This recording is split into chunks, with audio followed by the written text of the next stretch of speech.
Hello, నేను మిస్ చేసరావు. Jaganmohan Reddy YSR Congress party cadre సింహం అని చెప్పి పిలుచుకుంటూ ఉంటుంది. నిజమే, సింహం లాంటి లక్షణాలు జగన్మోహన్ రెడ్డికి ఉంటాయి. భయం అనేది ఎరుగుడు అనేది వాళ్ళు చెప్తూ ఉంటారు. కానీ తులసిరెడ్డి లాంటి వాళ్ళు, కాంగ్రెస్ పార్టీ లీడర్లు మాత్రం జగన్మోహన్ రెడ్డి అలాగే వైఎస్ ఫ్యామిలీ అత్యంత భయంతో కూడుకున్నటువంటి కుటుంబ సభ్యులు వాళ్ళు.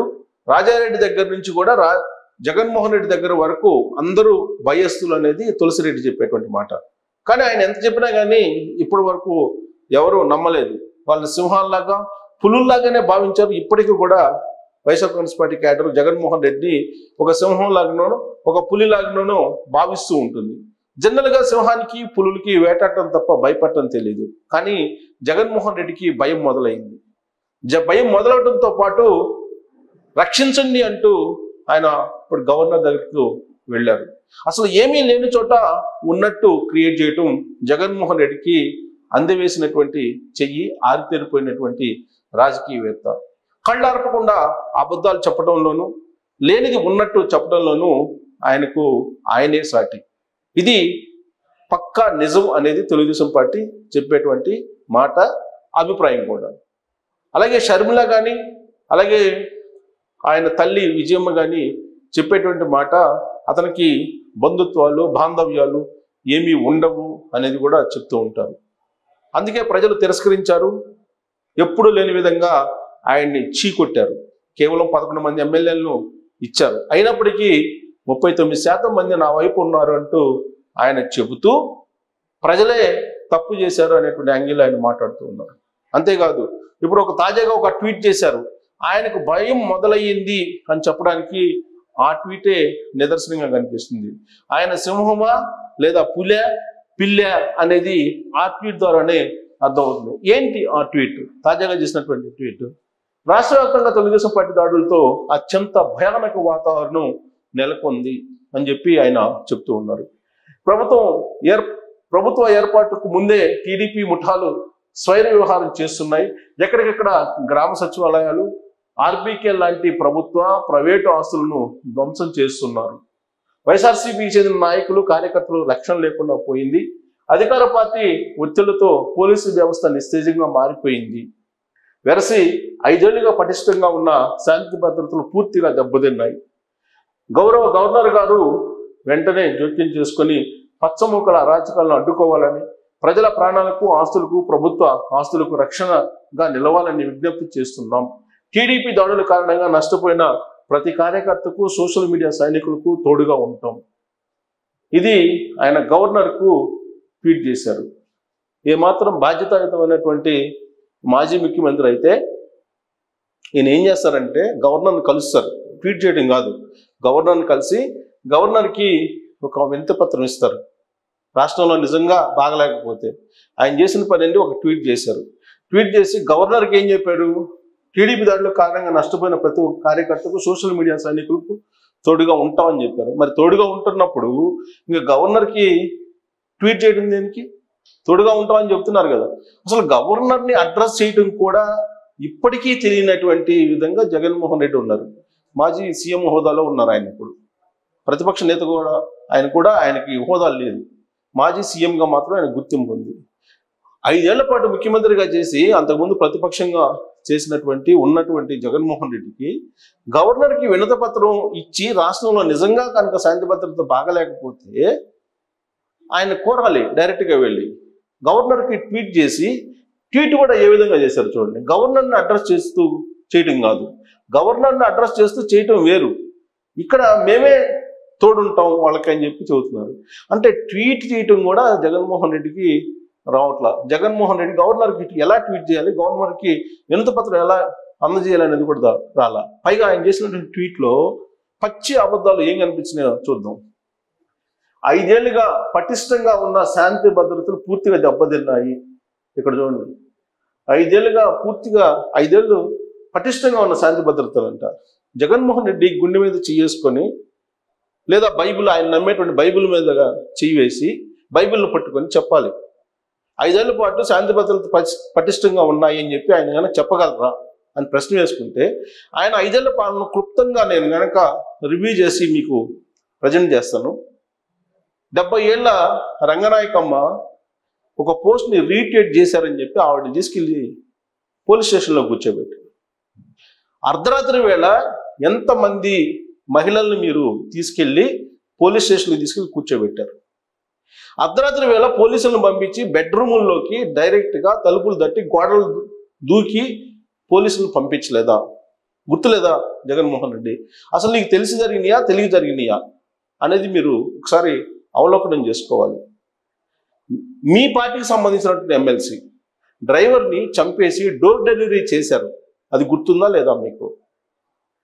చంద్రయ్య అనేటువంటి ఒక పల్నాడు సంబంధించిన ఒక కార్యకర్తని మెడ మీద కత్తి పెట్టి జై జగన్ అనకపోతే చంపేస్తామని చెప్పి అనకుండా జై టీడీపీ జై చంద్రబాబు నాయుడు అన్నందుకు అతని మెడ కోసారా లేదా మీ పార్టీకి సంబంధించినటువంటి వాళ్ళు? నిన్న కాక మొన్న జరిగినటువంటి పోలింగ్లో మీ పార్టీకి సంబంధించినటువంటి మాజీ ఎమ్మెల్యే, ప్రస్తుతం మాజీ ఎమ్మెల్యే ఆయన పిన్నెల్లి రామకృష్ణారెడ్డి ఈవీఎంలను పగలగొట్టారా లేదా?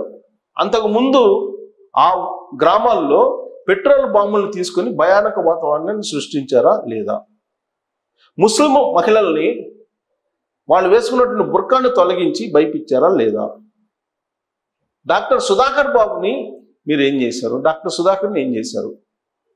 కేవలం ఆయన కరోనా సమయంలో ఆయన అడిగినటువంటి దానికి మీరు ఇచ్చినటువంటి బహుమతి ఏంటి? ఆయన ప్రాణాలని మీరు తీసుకున్నారా లేదా? ఇలా చెప్పుకుంటూ పోతే ఎన్ని రకాల ఉదంతాలు ఉన్నాయో చెప్పలేము.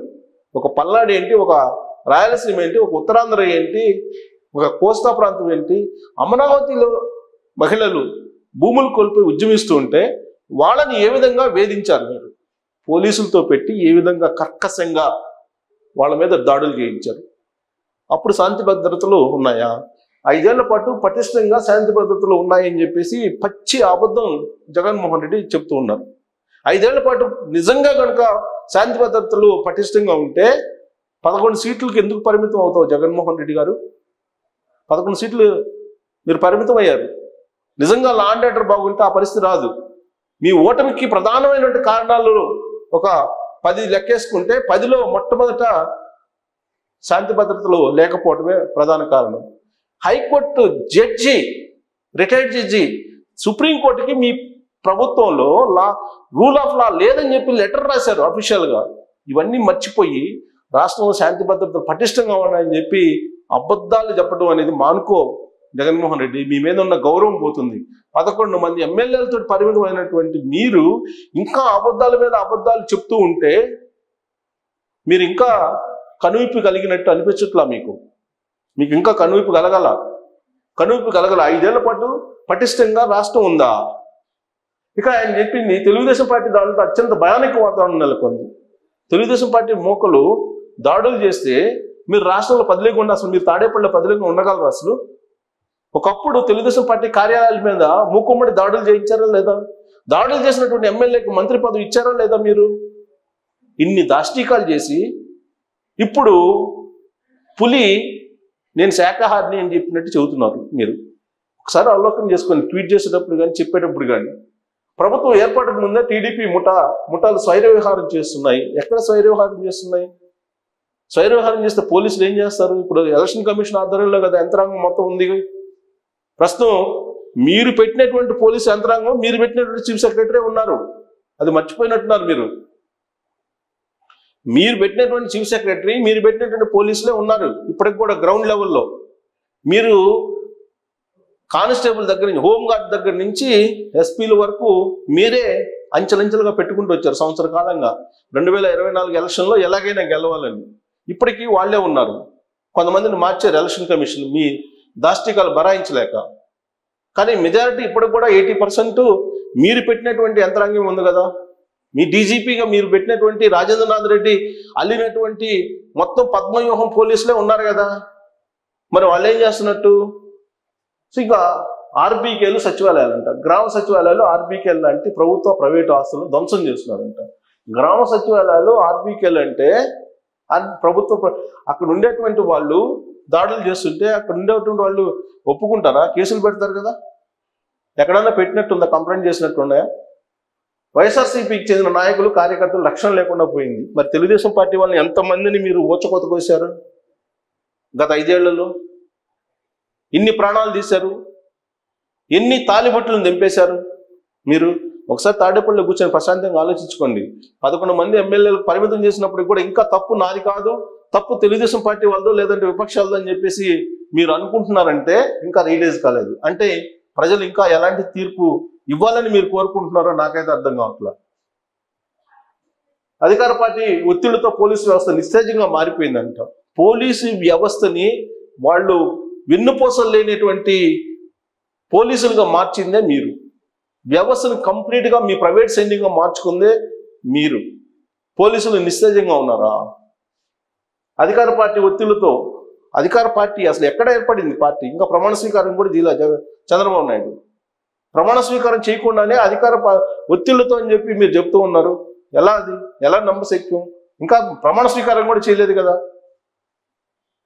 సో పచ్చ మూకలు అరాచకాలను అడ్డుకోవాలని, ప్రజల ప్రాణాలకు ఆస్తులు ప్రభుత్వ ఆస్తులకు రక్షణ ఇవ్వాలని విజ్ఞప్తి చేస్తున్నాం. టీడీపీ దాడుల కారణంగా నష్టపోయిన ప్రతి కార్యకర్తకు సోషల్ మీడియా సైనికులకు తోడుగా ఉండండి. తోడుగా ఉంటూ మీ చెల్లెలు వ్యక్తిత్వ హననం కూడా చేసినటువంటి వాళ్ళని కూడా ప్రోత్సహించండి. మేమేం కాదను, ఎన్ని కాదన్నా మీరేం మారరు.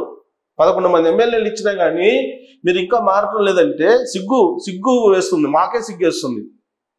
మీ సొంత చెల్లెలు పసుపు చీర కట్టుకుంటేనే మీరు వ్యక్తిత్వ హననం చేసి మీ సోషల్ మీడియా సైన్యం చేత తిట్టించారు.